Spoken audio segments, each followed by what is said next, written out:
Hi, welcome to Understanding Open Source Software Licensing. I'm Emily Coran, a Senior Technology Advocate here at Splunk. Here are our mandatory forward-looking statements. Anything I say today is not intended to discuss any company strategy or direction, merely the topic of today, open source licensing and software. As I said earlier, my name is Emily Coran. I work at Splunk as a technology advocate. In short, I'm paid to tell stories. Prior to Splunk, I spent 10 years in the federal government in various technology roles and in several agencies. Along the way, I also worked in academia and multiple parts of the commercial sector, including several Fortune 150 companies. Here are some ground rules for today's discussion. I'm not a lawyer, but I will be discussing software licensing and the history of open source. I am an engineer who became management, who likes to talk a lot. Back in the day, I used to support several open source projects. Sadly, time makes this a bit more difficult today. I've worked on several open source policy initiatives in the public and private sector. I can be fun and informative if you give me some time, and I will also make some errors from time to time, so please bear with me. For most individuals, their concept of open source software is free, as in beer. When you scale this up to a massively complex architecture for enterprises, you're more like a cicerone with an overflowing beer cellar, trying to determine which licensing schemes will work in your development and support model. Layer and software composition analysis, also known as SCA, dependency tracking, and a software bill of materials, now known as SBOM, and managing open source software in your enterprise seems less free when considering the resources required to adequately support adoption.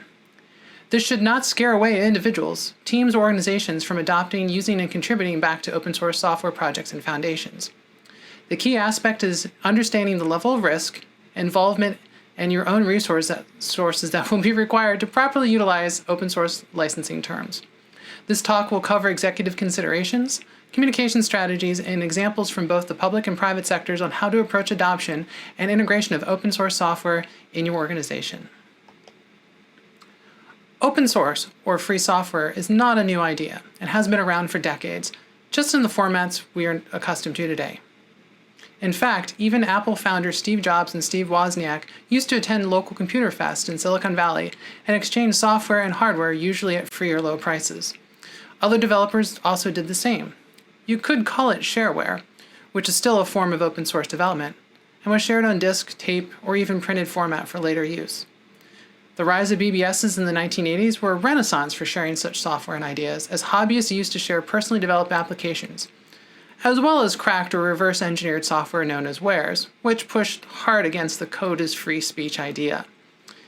In the 1990s, we saw a rise in more complex forms of open source software, the expansion of open source licensing models such as Linux and the GPL, FreeBSD and the BSD license, as well as Apache Foundation's own license.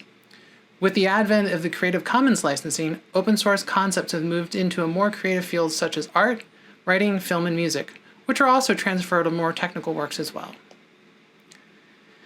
Typical models of managing copyright is creative works of art and writing.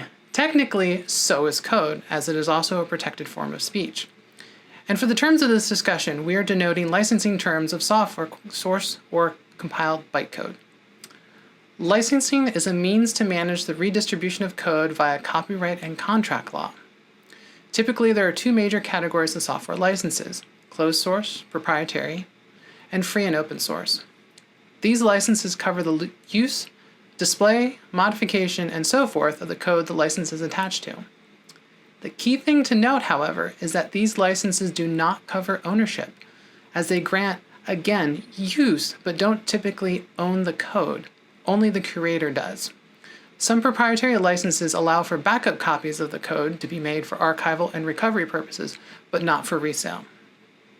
The one exception to this is the first sale doctrine, which under most circumstances covers the secondary or used market. The general restriction on the licensing only applies to the original purchaser. The concept of used books, movie rentals, and so forth are exempt from copyright holders extending their licensing requirements to the renter or second-hand purchaser. That is, unless there's an activation code or license that is strictly non-transferable. Here's a basic copyright primer for techies. The general concept is copyright and trademarks are government-issued, time-bounded monopolies of the original creator. Commercial entities tend to take advantage of this as well to make money off their intellectual property. Typically, they have a set time to expire, but several revisions of the US copyright law has kicked the can down the road somewhat to near perpetuity. When you have the time and interest, you can read a little bit more, but a key date in all this is about 1928 when a certain beloved property came to fruition. Copyright also has a major hurdle for it being granted, which is the threshold of originality. That is, to be able to enforce a copyright or trademark, it must be unique and original, or derivative if a substantial improvement upon it was made. Just changing red to blue on something doesn't pass muster. Much like creative works, which is held in expression of the work, copyright does not extend to the ideas and information, only to the manner and form to which it is expressed. For example, you build a new database management technique, but the copyright doesn't extend to the data that is stored in that creation, just the way you've implemented it. Why is all this important? A few key items to consider. 1, it helps frame the way in which ideas can be exchanged in an equitable and responsible way. It provides rules of the road for how open source material can be used and the responsibility of that user on how they need to use it. It allows for the best part of good ideas to be blended together, a remix as you would, in an understood fashion with some guardrails. With these clear rules and guides, it allows for frictionless innovation. It also democratizes the utility of high-grade code by lowering the economic barriers to entry and use of that code. It doesn't require a tip jar, but in some cases defines how creators may be reimbursed for their work. Conversely, open source licensing tends to welcome changes and modifications to be contributed back, including security patches and fixes. Open source also thrives on transparency, and the ability to review everything builds trust with developers and consumers alike. Next up, I'd like to cover some practical licensing models for software. Licensing models preferably come in 2 basic categories: free and open, and non-free. The free and open licenses cover the public domain, often seen during copyright expiration, and all non-classified US government work. Permissive, governed with the structure and revenue options, and copyleft protective, without any revenue options. That generally means you can't make money off of it. The non-free versions are closely associated with commercial off-the-shelf software and services and grant limited rights. Non-commercial licenses extend rights to use, but generally not in commercial form, often seen between paying for a reduced fee for home use versus those for enterprise customers. Often this is covered via a proprietary or non-public use license, which allows use, commercial or otherwise, but will most likely not allow for modification or even viewing of the source material in any way. The key aspects of open source licensing is source code of accessibility and use, as well as source code modifiability and reuse. These are the core tenets of these licensing options that drive organizations to them. This is essential for access and expandability, for which the modern digital economy is increasingly built upon. Next, I'd like to discuss compliance with licensing, particularly open source ones. I call this what's in the cereal box versus what I can do in the cereal bowl. A shrink wrap license in the form of the original creator license is usually managed, including all of the dependencies, by the creator, and the license granted in that sealed box of cereal is for them to manage, not you. They may extend some conditions to you, the end user, but you don't have to worry about each ingredient's license. The cereal bowl, however, is where you get to remix, add on, and extend and create your meal, which makes things a little bit more complex, as you are carrying over the shrink wrap licensing of the cereal, but adding those for the milk, banana, strawberry, and so forth. When you want to go and use it, sell your creation, you inherit the licensing concerns and compliance. This is important when you perform software composition analysis for both compliance, but also tracking down dependencies for security concerns and version management. Some organizations offer open APIs, open repositories in GitHub and GitLab, as well as customer-developed extensions to their core products and services to help with the integration of other tools and other services for enhancement to their core capabilities. Splunk has Splunkbase, which is utilized in a similar fashion, for example. As a consumer, personally or in the enterprise, there are 3 major areas of concern regarding open source software associated with licensing: acquisition, integration, and support. For acquisition, you will need to develop a realistic use case for open source software, as well as a plan and architecture for what tools and solutions you may need. Evaluate the potential software and services as to their license impacts to your organization. This includes the adoption of community editions of software, which, while are generally open source and free, they may have requirements for license purchases if you put them to commercial use. Integration is not entirely thinking about your technical integration, but also integration in the business processes and risk profile of your organization. Know what kind of resources you are willing to acquire and spend on this activity.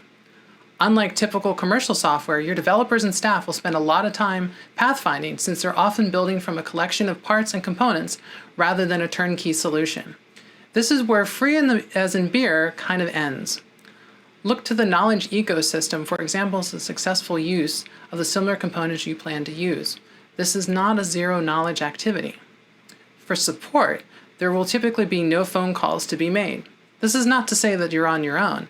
Many projects have an active user and developer community for which support can be had. However, for mission-critical systems and solutions, your resiliency model should take these into somewhat informal models into account, especially when security is concerned. Ensuring that latest patches and fixes become your responsibility at the code level rather than a commercial entity. As a developer for open source, your concerns are similar to a consumer, but geared towards management and stewardship of your project, with these three major areas. As part of planning, decide what you plan on contributing to the community. If you are living in a community of potato farmers, starting up another potato farm may not be the best idea. Consider starting a tannery. Consider carefully what you want to contribute and how. You don't have to deliver a whole project either. It can be libraries, code snippets, a plugin or add-on to an existing tool or service. Generally, the idea is to make your and somebody else's life easier. Also, choose an appropriate license for your release that jives with your organization's intellectual property policies and legal requirements. This is usually why you don't see the code for nuclear control systems sitting on GitHub. As a developer, you may not necessarily be somebody who's contributing code. A lot of these projects need managers, code reviewers, and committers, and other administrative roles. If you are contributing code, make a clear case for what you want to release, and how you want to release it, and in what way. Select regular schedules for major releases. And also, don't let projects wither and die. A project that has low commits typically isn't well adopted by the community. Now that we've gotten through the overview and some planning considerations, what's next for adopting open source licensing? Open source software as a concept, when the idea is sold into an organization, is often pitched as free as in beer, which denotes a zero cost. In most cases, an organization's utility for open source is primarily not the economic pitch, but rather free as in speech, which, as noted earlier, allows for remix and innovation. Free, for the sake of beer, misses some of the more hidden costs of self-maintenance, of not organizationally developed code and integrations, but also the time and resources of staff for the coding and the integrations, testing, and deployment of that code. Sometimes the total cost of ownership for open source software in an organization may approach commercial proprietary systems in some cases. But you, free as in speech, gives you the control of the work that you do and how you express it. Less restrictions, and that's your freedom. The licensing is really the goldmine here. As noted earlier, more of the non-free or proprietary licenses may restrict how you use the software to perform the work of your organization, and in some cases, how you may be able to monetize it. Conversely, a well-selected open source software license will clearly define what you can and cannot do, as well as what you can expect from others, contributions of code, and so forth, if you choose to release your work to the community, or the money that you can make from your use of open source software. It puts you in control. These are the utmost concerns and considerations if you choose the open source software path for your organization. Of course, this path does not require a pause if you choose it, but noting that it shouldn't scare anybody away either. You should protect your organization first and foremost. This is often why enterprises choose commercial software due to the indemnification and warranty that some licenses grant if operating or using such a software or systems goes horribly sideways. Basically, you're outsourcing the bulk of the concern of a dumpster fire if there's a vulnerability or a flaw. You have to patch it, but you don't have to fix it. It's part of your licensing agreement. Unlike closed-source solutions, however, the openness and transparency of open-source software allows you to review and audit the code and potentially find the defects sooner, modify methods that suit your security model, and remove components that may not be intended, needed, or used, like, who needs solitaire on your server anyhow? In some cases, you may also need to consider legal issues, depending on your industry or business requirements and regulations. In some cases, you may be subject to ITAR or trade restrictions to what can be contained or included in software you consume or distribute. Oddly, encryption is considered a munition and is controlled like the exports of weapons would be, and therefore can't be shared with some entities. This may also apply to open source software project contributions as well, which can also be audited for check-ins, logins, and so forth. Open source software and licensing is the best choose-your-own-adventure story. Open source software allows you to control your destiny. To note, destiny does not equal legacy, as the open model does allow you to more easily adapt and change technologies as your business grows and matures and needs change. You are less beholden to a commercial entity who makes changes or abandons support based on their own business needs rather than yours. If a project doesn't have what you want, build it. Want to go beyond that? Have the resources and wherewithal? Fork it and go at it. However, the sustainability of open source software relies on active contributions of support. So again, consider your level of involvement and in what way. If you choose to blaze your own path, start your own project, choose your license, release method, and management that best meets your desired end use. Just note that changing the license of an original open source software package is a no-no. You can mix licenses within a project, and that's okay, but whole cloth changes are typically not allowed. If you are financially motivated, you can make money off of open source software. You don't have to be a Red Hat. Many developers offer community editions, which are contributed to by the user community, but are primarily supported by the owner of the project, application, or service. This is seen as a way of offering functionality similar, if scaled, to enterprise-grade products, but at a low-cost or no-cost way. If the model of use of the user changes, they can move to a paid support model or a full commercial version, usually with more features. As noted before, a product or service can be whole or in part open source. It doesn't have to be all or nothing. For those starting down this path, it may be the best way to sample the opportunity that open source software provides. Finally, I'd like to provide some examples of real-life, albeit obfuscated, examples of open source adoption. You'd almost think that the last place you'd find a ton of open source, let alone adoption and policy leadership, would be the public sector. This was not only driven by cost, being stewards of tax dollars, but also the need to be open and transparent. But it wasn't always that way. There was a lot of initial naysayers, particularly from the defense and intelligence community, who said that the trust should be very low because we don't know who or what was introduced to a project repository. Sadly, this came from a point of ignorance, as most projects have a core team which manages who can contribute and to where. An effort started in the mid-2010s to develop the Digital Services Playbook and was released later in 2014, pushed agencies default to open by using common tools and by releasing their changes and additions back to those projects that they used. Technically, all non-classified government work is public domain upon creation, which is perfect for open source efforts. This just formalized by a policy. The Office of Management Budget Memo M1621 codified this policy effort. Conversely, that same year, the lack of familiarity and understanding how prevalent open source software was in use in federal systems and solutions and how open source projects work came to a head with the release of the Heartbleed OpenSSL and Shell Shock vulnerabilities. Most of the staff involved with developing a response to Heartbleed never worked on an open source project and were shocked to find how lightly staffed the team was, and that it lacked major governance and financial support. The second shock was the initial response was to merely identify web services since it had SSL in the name, but was expanded when it was shared that the library showed up in embedded systems such as phones and other clients, including networking equipment. The developer and vendor community realized this and began to fund the OpenSSL Foundation to ensure that it was properly maintained. And much like other open source foundations like Apache and Mozilla, however, not all projects can capture the focus of the zeitgeist to receive the support after the fact. For a second example, let's use a straw man of a Fortune 100 entertainment company. The company is very intellectual property focused, IP focused, and tends to view sharing and being open kind of antithetical to their general business strategy. However, through their sub-brand acquisitions, as well as the demand from their staff, partners, and requirements of some tools and services they consumed, they started on the journey to open source adoption. However, as tech will be tech, open source was desired to be consumed to support their businesses. Some of their acquired sub-brands already released software and services in such a model prior to being acquired, too. There was no unifying methodology and a policy to allow for the whole of the company to participate. An effort was pushed to develop an enterprise open source policy, and a few already in development tools and programs were used to walk through the process and policy. The tools currently released to the open source community range from infrastructure tools, image formats, and workflow tools, including many to support animation and filmmaking. These also benefit students and hobbyists trying to break into the industry, but as well as their partners and vendors, allowing for improvements and access to those tools in use by the main company. However, while their commitment to open source has happened, the momentum has stalled, and many other projects are still locked away.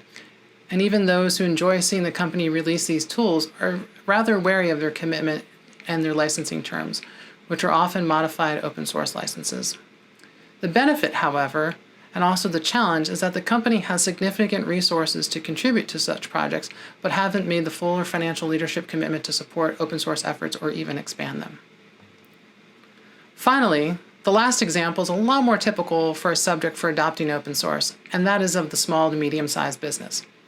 This is generally a low-friction environment to adopt open source software, primarily often due to less people to argue over policy, but it also speaks to the Goldilocks area where it may sit in between buying single licenses to support business processes, but they may not be large enough to benefit from a full enterprise license for commercial software offerings. However, as businesses grow and mature, their size and complexity increases, and so will the desire to wrangle up ungoverned software projects.